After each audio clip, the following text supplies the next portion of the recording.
Here is our mini Big Mac.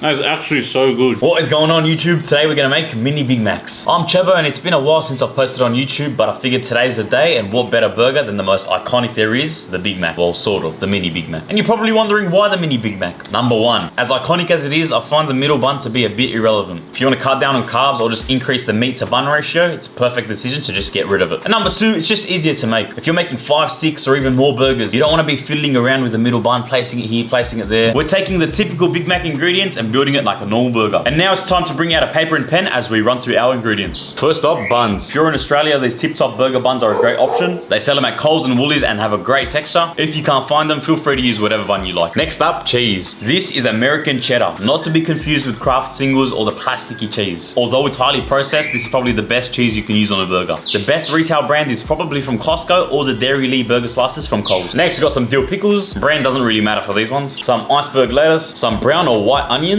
and some 80-20 beef mince. For a perfect smash patty, you really need that high fat content, and it just helps with the flavor. Finally, we're gonna make our own Big Mac sauce, and so for this, we're gonna need whole egg mayo of your choice, some apple cider vinegar, some tomato sauce, some mustard, one of the pickles we grabbed earlier, and finally some sugar. I can't figure out the right camera angle to get the bench and myself in screen. Anyway, for our special sauce, you probably would have looked at the ingredients that I gave you before and thought, hey, isn't that the recipe to every other special sauce out there? Yes and no. The majority of burger sauces slash special sauces are built the same. They've all got a mayo base, then you're adding in tomato sauce, mustard, and some spices if you like, and a nice acidity usually through pickles or like an apple cider vinegar like we're doing now. And so while the ingredients are the same, the proportions change every time, which is what makes them so distinct. Anyway, let's get into it. We're gonna go in with half a cup of mayo.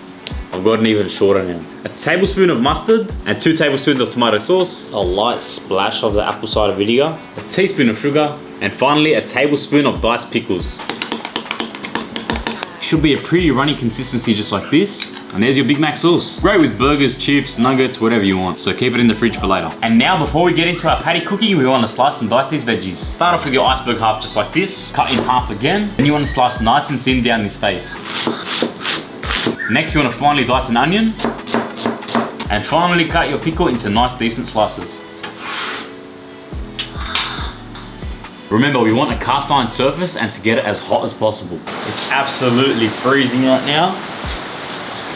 It is pouring down.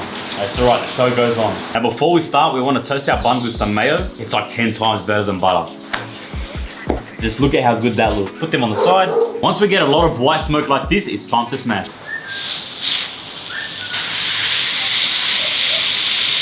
Hold for 5 seconds and pull away. Once you see the bubbles come through and the edges start to curl up, time to flip.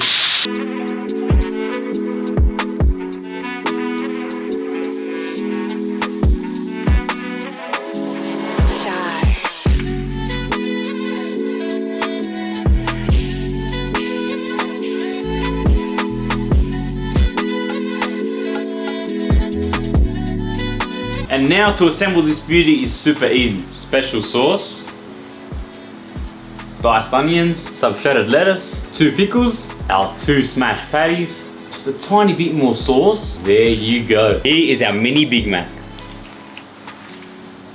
That is actually so good.